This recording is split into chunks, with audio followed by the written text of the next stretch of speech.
Hash অধ্যায় শত পরবর্তী ব্যবস্থা। ব্যাং! রূপোর বুলেটটা মাত্র কয়েক মিটারের ছোট্ট দূরত্ব পেরিয়ে সোজা গিয়ে বিঁধল সিউটেড ক্লাউনের গলায়। ফিনকি দিয়ে রক্ত ছিটকে বেরিয়ে এলো, তার চামড়া আর বোটাই লাল রঙে ভিজে গেল। সিউটেড ক্লাউন চিৎকার করতে পারল না। গলা থেকে শুধু হাঁসফাঁস করার মতো একটা শব্দ বেরিয়ে আসছিল। সে হাত তুলে মারাত্মক ক্ষতটা ঢাকতে চাইল, কিন্তু তার জয়েন্টগুলোতে যেন আঠা ঢুকে গেছে। নড়াচড়া ধীর, ঝাঁকুনিপূর্ণ। ব্যাং! অর্ধেক মেডিটেশন অবস্থায় ঢুকে যাওয়া ক্লাইন রক্ত দেখে ভড়কে গেল না। শান্তভাবে আবার ট্রিগার টানল, যেন এটা তার প্রতিদিনের অভ্যাস। সিউটেড ক্লাউনের কপালে একটা ভয়াবহ গর্ত তৈরি হল, টকটকে লাল রক্ত ফিনকি দিয়ে বেরিয়ে এলো। তার চোখের উজ্জ্বলতা নিভে গেল। এই জটিল রিভলভারের ক্ষমতা ক্লাইনের ধারণার চেয়ে অনেক বেশি ছিল। হাঁটু ভেঙে পড়ল, হাত ঝুলে গেল। সিউটেড ক্লাউন ধীরে ধীরে মাটিতে লুটিয়ে পড়ল। তার চোখে একটা হতভম্ব দৃষ্টি জমে রইল। শরীরটা কয়েকবার কেঁপে উঠল, তারপর আস্তে আস্তে শিথিল হয়ে একদম স্থির হয়ে গেল। মাথায় গুলি করে ক্লাইন শান্তভাবে ঘুরে দাঁড়াল। রিভলভারটা ঘুরিয়ে খালি খোসাগুলো মাটিতে ফেলে দিল। তারপর কালো ফর্মাল স্যুট আর অর্ধেক টপ হ্যাট পরা অবস্থায় সে আইয়ুর হার্সনের দিকে হেঁটে গেল। পকেট থেকে শেষ রূপোর ডেমন হান্টিং বুলেটটা বের করে রিভলভারের চেম্বারে ভরল। সিউটেড ক্লাউনের করুণ পরিণতির দিকে ফিরে তাকাল না সে, একমাত্র কারণ জীবনের প্রথম খুনটা তাকে অস্বস্তিতে ফেলেছিল। কিন্তু এটা করা দরকার ছিল। পাপেটের পুরোপুরি নিয়ন্ত্রণে থাকলে সিউটেড ক্লাউনের কি হতো সেটা সে জানত না। তাছাড়া সিল্ড আর্টিফ্যাক্ট 2049-এর কার্যকর পরিসরের ভেতরে ঢোকার ঝুঁকি নেওয়ার সাহস তার ছিল না, কারণ কেউ জানে না, হয়তো এমন কিছু অদ্ভুত ঘটনা ঘটতে পারত যেটা তার ভাগ্যবৃদ্ধির আত্মরক্ষামূলক আচারকে ব্যর্থ করে দিত। সিউটেড ক্লাউনের কাছে থাকা জিনিসপত্রের মধ্যে ক্লাইন শুধু একটা জিনিসেই আগ্রহী ছিল, তথাকথিত ক্লাউন পোষণ ফর্মুলা বা তার কোনো সূত্র আছে কিনা। তবে এটা নিয়ে এখনই তাড়াহুড়ো করার দরকার নেই। একটু পরে ডান, আইয়ুর আর বাকিদের সাথে মিলে করলেই হবে। নাইটহকদের কাছে থাকলে সেটা মূলত তারও পাওয়া সিকোয়েন্স 8-এর পোষণ ফর্মুলা ভাগ করতে তারা অনিচ্ছুক হবে না। বড়জোর কিছু অবদান জমাতে হবে সময়ের সাথে। যাই হোক, সেসবে সিয়ার হয়েছে, পুরোপুরি হজম করতে এখনও অনেক সময় লাগবে। মাথায় এসব ভাবনা ঘুরতে ঘুরতে ক্লাইন দ্রুত আইয়ুর হার্সনের পাশে গিয়ে পৌঁছাল। ধূসর ট্রেঞ্চকোট পরা ভদ্রলোক উঠে বসতে চেষ্টা করছিল, কিন্তু বারবার ব্যর্থ হচ্ছিল। পড়ে যাওয়ার কারণে তার সারা গায়ে ধুলো আর কাদা। মিস্টার হার্সন, আমি কি করতে পারি? ক্লাইন বসে পড়ে জিজ্ঞেস করল। মিসফায়ারের আশঙ্কায় রিভলভারটা মাটির দিকে তাক করে রাখল। আইয়ুর হাঁপাতে হাঁপাতে দীর্ঘশ্বাস ফেলল। দানবটা খুব শক্তিশালী ছিল, যদি তার দুর্বলতা না থাকত। তারপর পাশে পড়ে থাকা আকাশী নীল ধাতব বোতলের দিকে আঙুল দেখিয়ে আত্মবিদ্রুপের হাসি হাসল। ওষুধ খেতে যাচ্ছিলাম, কিন্তু হাত কাঁপছিল। আকাশী নীল বোতলটা ক্লাইনের আঙুলের সাইজের 5 সেন্টিমিটারের বেশি লম্বা না। ঢাকনাটা খুলে পাশে পড়ে গেছে, তাতে সর্পিল নকশা দেখা যাচ্ছিল। তরলটা পুরোটাই চুইয়ে পড়ে গেছে। ক্লাইন হাত বাড়িয়ে বোতলটা তুলে নিল। চোখ কুঁচকে দেখে অসহায়ভাবে বলল, মিস্টার হার্সন, বোতলে মাত্র কয়েক ফোঁটা বাকি আছে। বর্জিয়ার কাছে যাও, তার শরীর তল্লাশি করো, ভেতরের পকেটে পাবে। আইয়ুর হাঁপাতে হাঁপাতে বলল, ঠিক আছে। ক্লাইন উঠে দাঁড়িয়ে সহজভাবে জিজ্ঞেস করল, এটা কি পুনরুদ্ধারের ওষুধ? রহস্যবিদ্যার কোনো জিনিস? না, এর কিছুটা পুনরুদ্ধারের ক্ষমতা আছে, কিন্তু মূল কাজ হল আমাদের মনকে উদ্দীপিত করা আর শরীরের সম্ভাবনা বের করে আনা। অল্প সময়ের জন্য মোটামুটি একটা অবস্থায় থাকা যায়, যতক্ষণ না আমরা ফিরে গিয়ে চিকিৎসা পাই। আইয়ুর আবার উঠে বসতে চেষ্টা করল, আবার ব্যর্থ হল। এর নাম গডেসের দৃষ্টি মনে রাখবে, বর্জিয়াকে আধা বোতল খাওয়াবে। ক্লাইন আর দেরি করল না। ঘুরে দ্রুত বর্জিয়ার কাছে গেল, যে যন্ত্রণায় কাতরাচ্ছিল। নাইটহকের পকেট থেকে একই রকম আকাশী নীল ধাতব বোতল খুঁজে বের করল। ঢাকনা খুলে সাবধানে বোতলটা বর্জিয়ার মুখের কাছে ধরল। বর্জিয়া টের পেয়ে কষ্ট করে ঠোঁট ফাঁক করল। বোতল কাত হল, গাঢ় লাল তরল বর্জিয়ার মুখে ঢুকল। ক্লাইন পরিমাণ আন্দাজ করে ঠিক সময়ে থামল। তারপর ঢাকনা লাগিয়ে দিল। ওষুধটা বেশ কার্যকর ছিল। খাওয়ার মাত্র কয়েক সেকেন্ডের মধ্যে বর্জিয়ার চোখে প্রাণ ফিরে এলো। সে ফিসফিস করে বলল, ধন্যবাদ। এটুকু বলেই সে মাটিতে হাত দিয়ে ধীরে ধীরে উঠে বসল। প্রথমে নিজের ক্ষতগুলো সামলে নিল, তারপর অচেতন লোরোটা আর ডানের কাছে হেঁটে গেল। ডানের ভেতরের পকেট থেকে গডেসের দৃষ্টি বের করে আনল। ক্লাইন আইয়ুরের কাছে ফিরে গিয়ে বাকি আধা বোতল খাওয়াল। আইয়ুর কয়েকবার জোরে জোরে শ্বাস নেওয়ার পর হঠাৎ তার নড়াচড়া চটপটে হয়ে গেল। এমনভাবে উঠে দাঁড়াল যেন কোনোদিন আঘাতই পায়নি। আমি বর্জিয়াকে সাহায্য করি, তুমি তোমার সঙ্গীকে দেখো। মধ্যবয়সী আকর্ষণীয় ভদ্রলোক লিওনার্ড মিচেলের দিকে আঙুল দেখাল। ক্লাইনের কোনো আপত্তি ছিল না। ঘুরে দৌড়ে কবি লিওনার্ডের কাছে গেল। দরকার নেই, আমি নিজেই খেতে পারি। এলোমেলো চুলের লিওনার্ড হাসতে হাসতে আকাশী নীল বোতলটা তুলে দেখাল। লিওনার্ডকে এক হাতে চেপে ধরে ক্ষিপ্রভাবে উঠে দাঁড়াতে দেখে ক্লাইন, যে ব্যঙ্গ করতে যাচ্ছিল, হঠাৎ থমকে গেল। লিওনার্ডের আঘাত আমার ধারণার চেয়ে অনেক হালকা। সে শুরু থেকেই ওষুধ খেতে পারত। তার মানে সে দেখতে পেয়েছিল আমাকে ঘড়ির কাঁটার উল্টো দিকে হাঁটতে, ভাগ্যবৃদ্ধির আচার করতে। না, সেটা এখনও ঠিক আছে। মন্ত্রটা আমি মনে মনে পড়েছিলাম, আর ভাগ্যবৃদ্ধির আচারে অস্বাভাবিক কিছু দেখায় না, নাহলে স্যুটেড ক্লাউনও ফাঁদে পড়ত না। কিন্তু তারপরও লিওনার্ড, যে অনেক আগেই সুস্থ হয়ে গেছে কিন্তু পাশে দাঁড়িয়ে দেখতে বেছে নিয়েছে, সে অনেক কিছু দেখে ফেলেছে।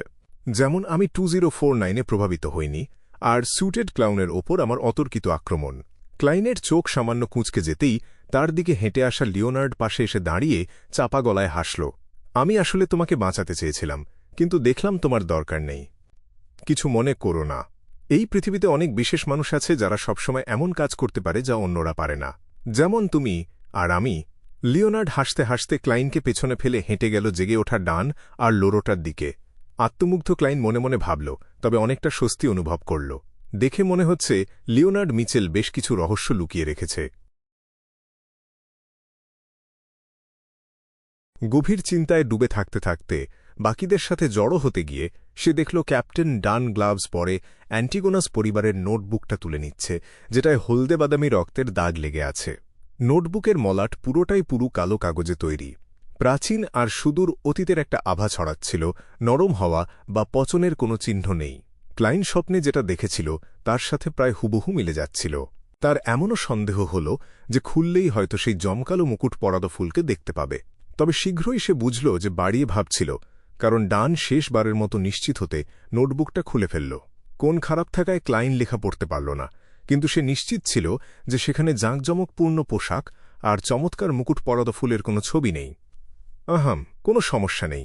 ডান নোটবুকটা বন্ধ করে শক্ত করে ধরল, তারপর আইওর আর বাকিদের দিকে তাকাল। এই নোটবুক আর সিল্ড আর্টিফ্যাক্ট 2049 টিঙ্গেনের চ্যানিস গেটের পেছনে রাখা যাক। তোমরা সবাই সুস্থ হওয়া পর্যন্ত অপেক্ষা করতে পারি, অথবা ব্যাকল্যান্ড থেকে কাউকে পাঠানো পর্যন্ত।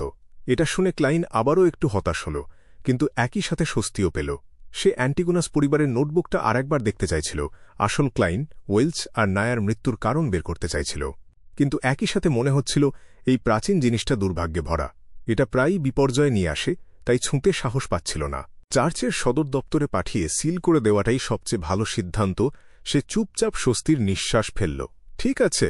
আইওর হারসন, বর্জিয়া আর লোরোটা একসাথে মাথা নাড়ল। তারপর ঘুরে সিল্ড আর্টিফ্যাক্ট 2049-এর কাছে গেল। তারা একে অপরকে জাগাল আর কঠোর নজরদারির মধ্যে আবার নড়াচড়া শুরু করা পাপেটটাকে খোলা মুখের কালো বাক্সে ঢুকিয়ে দিল। সব স্বাভাবিক হয়ে গেছে। আইওরের গলায় একটু স্বস্তির সুর। অন্ধকার কালো বাক্সের ভেতরে তেলমাখা কাপড়ে জড়ানো পাপেটটা কর্মর শব্দ করে উল্টে গেল। তার ক্লাউনের রং করা মুখটা আলোর উৎসের দিকে মেলে ধরল। সেই ভয়ঙ্কর মুখে কালো মণিহীন চোখের নিচে দুটো কষ্টে সৃষ্টে চোখে পড়ার মতো লালচে ফাটল দেখা দিল। এদিকে ডান, লিওনার্ড আর সাহস জোগাড় করা ক্লাইন স্যুটেড ক্লাউনের লাশ তল্লাশি করতে শুরু করল। কাগজের ফুল, রুমাল, তাসের প্যাকেট, কাচের টুকরো আর নানা রকম অদ্ভুত জিনিস পাওয়া গেল। কিন্তু এগুলো ছাড়া মূল্যবান কিছু বা কোনো সম্ভাব্য সূত্র তার কাছে ছিল বলে মনে হল না। 70-80 পাউন্ড আর 10-এর বেশি সলিভর্তি মানিব্যাগটা ছাড়া ক্লাইন মনে মনে দীর্ঘশ্বাস ফেলল। টাকার কথা মাথায় আসতেই সে সাথে সাথে নিচে তাকিয়ে নিজেকে পরীক্ষা করল।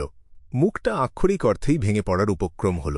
তার কয়েক পাউন্ড দামের ফর্মাল স্যুটটা মাটিতে গড়াগড়ি খাওয়ায় 5-6 জায়গায় ছিঁড়ে গেছে, সেলাই লাগাতে হবে। তার উপর সারা গায়ে ধুলো আর ময়লার দাগ। ডান তার দিকে এক পলক তাকিয়ে ঠোঁটের কোণ উপরে তুলল। মিশনে ক্ষতি হলে রিম্বার্স করা যায়। রিম্বার্স সম্রাট রোজেল গুস্তাভের আবিষ্কৃত এই শব্দটা শুনে ক্লাইন সাথে সাথে চমৎকার অনুভব করল। এই স্যুটটা ভালো করে ধুয়ে আর সেলাই করলে আবার পরা যাবে, দেখতেও মোটামুটি ভালো লাগবে। রিইম্বার্সমেন্ট এলে আরেকটা সেট কিনতে পারব, তাহলে পালা করে পড়ব। আমি এমন মানুষ না যে রিইম্বার্সমেন্টের টাকা অন্য কাজে লাগায়। তবে ভবিষ্যতে লড়াইয়ের জন্য আলাদা এক সেট কাপড় রাখা উচিত। যেমন ক্যাপ্টেনের মতো কালো ট্রেন্সকোট একটু নিম্নমানের কাপড়ের হলে টাক্সিডোর চেয়ে অনেক সস্তা হবে। ছি, বদমাশ লিওনার্ড যে ফর্মাল স্যুট পরতে পছন্দ করে না, তার পেছনে কি এই হিসাবই ছিল? লাশটা ফ্রাইয়ের হাতে দাও, দেখা যাক লোকটা আসলে দেখতে কেমন ছিল বা কোনো সূত্র পাওয়া যায় কিনা। ডান গ্লাভস পরা হাতে স্যুটেড ক্লাউনের মুখের রং ছুঁয়ে দেখল। তারপর তারা সবচেয়ে ভেতরের গুদামঘরটা তল্লাশি করল। দেখল সেখানে পাথরচাপা পড়ে থেঁতলে যাওয়ার মতো রক্তমাখা মাংসের ছিটেফোঁটা ছড়িয়ে আছে, সাথে এদিক সেদিক ছড়ানো একের পর এক সাদা হাড়। রে বিবার একটা প্রাচীন আচারের মাধ্যমে নোটবুকের ভেতরের শক্তি শোষণ করছিল, ঠিক যেমন আমরা উচ্চতর সিকোয়েন্সের পোষণ খাই। এরকম আচার বিপদে ভরা, সব ধরনের বিঘ্ন থেকে বিচ্ছিন্ন পরিবেশে করতে হয়, আর আচারটা তাকে নির্দিষ্ট সময়ের জন্য গভীর ঘুমে যেতে বাধ্য করত। সম্ভবত এই কারণেই সে এখনও টিঙ্গেন ছাড়েনি। গুদামঘর পরীক্ষা করে ডান সম্ভাব্য কারণগুলো অনুমান করল। এই বর্ণনা শুনে লোরোটা হেসে উঠল। তার কালো চুল ফ্যাকাসে মুখের সাথে তীব্র বৈপরীত্য তৈরি করল। বেচারা, আমরা তাকে সময়ের আগেই জাগিয়ে দিলাম। ঘুম ভাঙানোয় তার রাগটা সত্যিই আমাদের মনে গেঁথে গেছে। এটা এক ধরনের নিয়ন্ত্রণ হারানো। ডান ক্লাইনের দিকে তাকিয়ে বলল, ব্যাখ্যা আর শিক্ষা দুটোই একসাথে। সে টিঙ্গেন ছেড়ে অন্য কোথাও গিয়ে শোষণ করল না কেন? বিভ্রান্ত ক্লাইন জিজ্ঞেস করল। আইওর হেসে নিজের মাথার দিকে আঙুল দেখাল। প্রাচীন বা অশুভ শক্তির প্রভাবে পড়া মানুষদের এই বিভাগে প্রায়ই ঘাটতি থাকে। এই মুহূর্তে ডান শ্বাস টেনে নিয়ে যন্ত্রণা লুকিয়ে বলল, লিওনার্ড, তুমি এখনো ভালো অবস্থায় আছো। এখানে থাকো আর সাধারণ মানুষদের কাছে আসতে দিও না। বাকিরা এখনই রে বিবারের অবশেষের মধ্যে জিনিসপত্র খুঁজব। সেগুলো আর সিল্ড আর্টিফ্যাক্ট আর অ্যান্টিগোনাস পরিবারের নোটবুক নিয়ে ফিরে যাব। তারপর ফ্রাই, রয়েল আর পুলিশকে এখানে পাঠাবো।